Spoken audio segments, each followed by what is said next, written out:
สบายดีท่านผู้ชมเนาะมาพบกันอีกเช่นเคยถือว่ามื้อนี้บ่าวกี่แก้วจะพาทุกคนมาเลาะเบิ่งบ้านแห่งนึงเป็นหมู่บ้านลึกลับทุกคน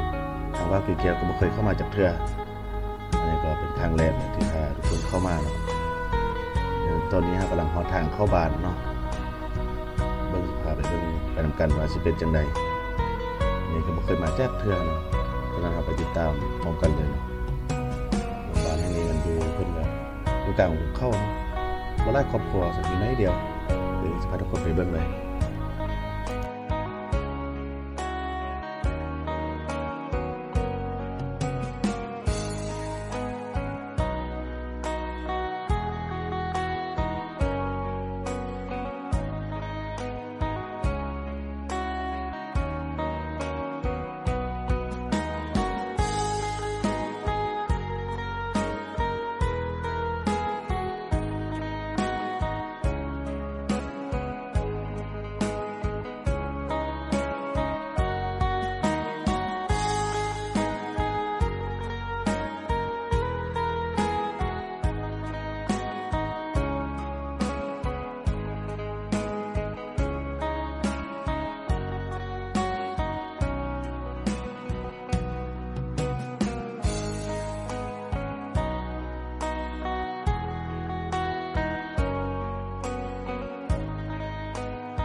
สบายดีสบายดีจ้ะนี่นะบ้านซะยังนี่นะเดี๋ยวพาไปเลาะเบิ่งบ้านเนาะไปเลาะชมเบิ่งตามหมู่บ้านไปโอเคพาย่างเบิ่งกันเลยต้องขออภัยนำทุกคนเนาะเพราะว่าในขณะที่อัดไปนั้นเสียงเฮ็ดให้เสียงขาดเนาะจึงบ่ได้ยินเสียงน้องเพิ่นแล้วก็สิได้พาบรรยากาศไปนำพาทุกคนชมบรรยากาศโดยรวมว่าผิดพลาดเทคนิคนิดนึงเฮ็ดให้เสียงมันขาดบ่สามารถได้ยินเสียงน้องได้พาน้องเข้าไปแจมเลาะบ้านอันนี้ชื่อว่าบ้านห้วยเม้นเนาะห้วยเม้นอยู่กลางของเขาเลยมันมีแต่11-12ครอบครัวเนาะหมู่บ้านนี้นะบ่ได้นะเป็นหมู่บ้านชาวเผ่ามงเขาจะอยู่นี่กันฉะนั้นให้พาทุกคนไปเยี่ยมชมบรรยากาศโดยรวมของบ้านนำกันเลยแค่น้องสาย 2-3 คนนี่พาย่างไปเบิ่งรอบๆหมู่บ้านว่าจะเป็นจังได๋เนาะถ้าว่าในบ้านนี้ส่วนหลายนี่จะเป็นมุงหญ้าบ่เนาะมุงหญ้าไม้ฟ้าแล้วก็ไม้แปลนจำนวนนึงช่วงนี้เขาจะพักเรียนถึงว่าก็จะอยู่บ้านนะเขาจะพาไปเลาะเบิ่งตามบ้านไปทุกคนเยี่ยมชมกัน ส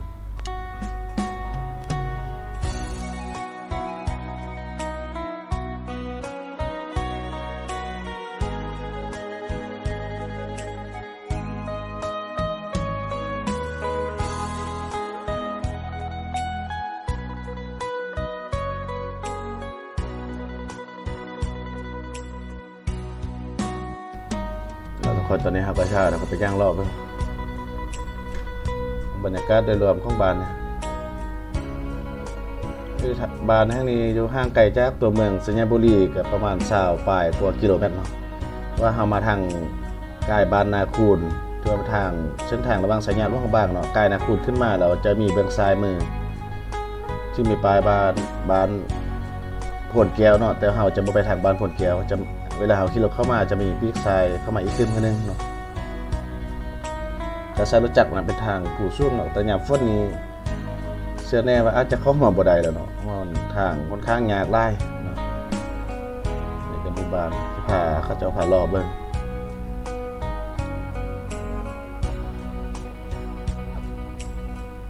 ก็ค่อนข้างบรรยากาศดีนะทุกคนบ้านในนี้นะนำอากาศเย็นดีแล้วก็มื้อนี้เข้ามาก็ถือว่าฟ้าบดเลย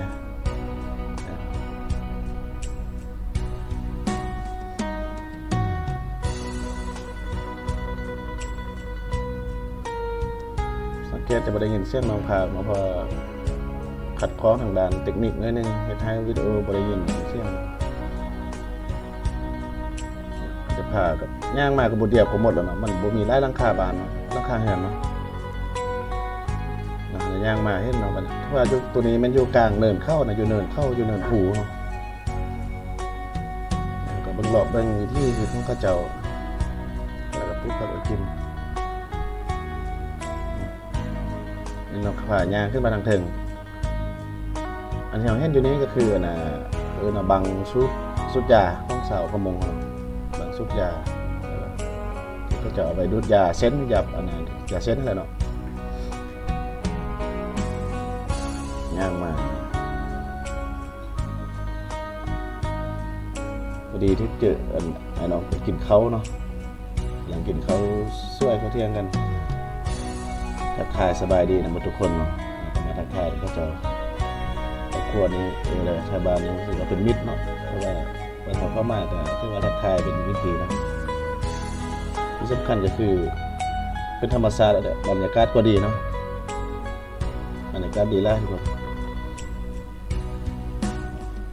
เข้ามาแวะทักทายเพื่อนจะเล็กน้อยเนาะที่ว่าแต่ละครอบครัวที่เราได้ไปหันก็ได้แวะทักทายก็จะ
ก็เบิ่งอันน่ะ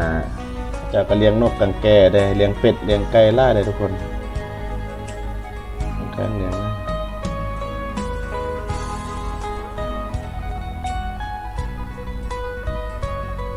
เลี้ยงไก่หมึงหญ้าแล้วก็หมึงฝากออมโดยฝากเนาะไม้ไผ่อันนี้ก็คืออันน่ะเป็นหางลิ้นที่เฮ็ดด้วยจากไม้ไผ่แหละทุกคนใส่ตรงน้ำฝนเวลาฝนตกมาเนาะเขาจะกระชายน้ำฝน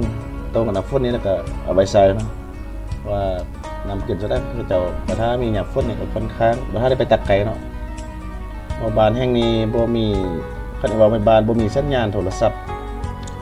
บ่มีไฟฟ้าบ่มีน้ำประปาเด้อทุกคนแบบตัดขาดจากโลกภายนอกเลยเป็นบ้านที่สงบนี่เนาะมีไกลแต่ว่าสัญญาณโทรศัพท์บ่ฮอด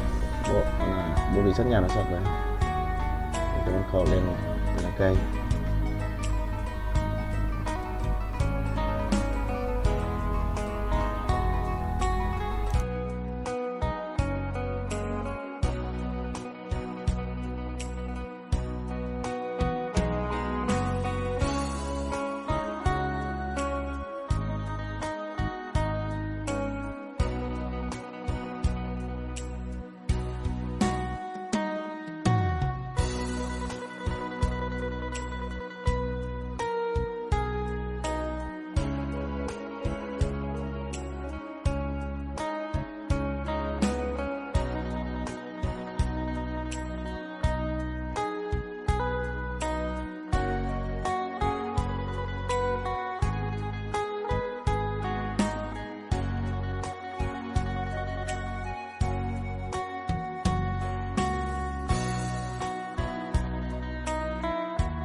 ตอนนี้เราก็สิให้พาน้องสายน้องน้อยเพิ่นเอาพาไปเบิ่งบอนที่เขาเจ้าอันน่ะห้วยน้ำเนาะที่ว่าเอาไว้ใส่ประจำหมู่บ้านนั่นแหละเนาะไว้ใส่ไว้อาบยามแล้งไว้ใส่ทั่วไปเนาะว่าน้ำนี่ก็จะแยกเป็น2บ่อนอันนึงไว้น้ำใส่แล้วก็จะมีบ่อน้ำกินต่างหากเนาะนี่ครับก็สิพาเขาจะมาเบิ่งบริเวณหมู่บ้านนี้ถามการสอบถามข้อมูลเราบ้านนี้มีประมาณ50ปลายคนทั้งหมดเนาะจะคล้ายคือกับบอนสนามหรือว่าบอนเลี้ยงสัตว์เขาเจ้าแต่ว่าเขาเจ้าจะอยู่อาศัยอยู่ที่ท่าวอนเลยเนาะอันนี้ก็คือบอนบอนอาบเขาเจ้าบอนอาบน้ำบอนทรายทั่วไปน้ำเนาะก็น้ำส่วนนี้ก็คุ้นเด้เพราะว่ายามฝนเขาเจ้าก็ใส่ตัวนี้แล้วโดยเอาหินมาก่อตันเฮ็ดเป็นหน้าเขื่อนน้อยๆเนาะพอถ้าน้ำเยิงขึ้นแล้วก็พอได้อาบได้พอได้ใส่ได้สบายขึ้นบ่อนน้ำกินจะมีอีกจุดต่างหากเดี๋ยวน้องสายเพิ่นสิพาเลาะไปเบิ่งบ่อนน้ำที่เอาไว้กินเนาะเอาย่างไปพร้อมกันเลย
นี่แหละทุกคนฮอดมีฮอดแล้วเนาะบ่อนเพิ่นว่าเป็นน้ำสร้างน้ำบ่อที่เขาเจ้าขุดเอาเนาะขุดอยู่แปะน้องน้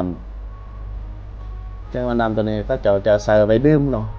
ไว้ดื่มไว้เฮ็ดฮือฮ่าๆนั่นมันจะใส่น้ำจากบ่อตัวนี้ซึ่งว่าก็ได้มีการเฮ็ดไม้ปกปิดฟ้าไว้ต้นสภาพน้ำคือคุณเนาะแต่เขาเจ้าว่าได้เอาไปปะไว้ก่อนแล้วต้มกินเนาะบ่แม่นกินดิบเลยเนาะเอาไปต้มก่อนแล้วค่อยได้กินนี่น้องมันจะตักให้เบิ่ง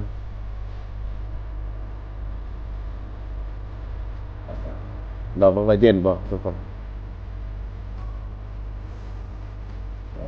ว่าน้ำก็เย็นดีอยู่เนาะเขาเจ้าใส่น้ำนี่แหละเป็นบ่อนเพิ่นว่าเอาไว้ต้มกินแต่ต้องผ่านการต้มก่อนเขาเจ้าก็ว่าต้มก่อนแล้วค่อยเอาไปกินเนาะเป็นตอนตัวนี้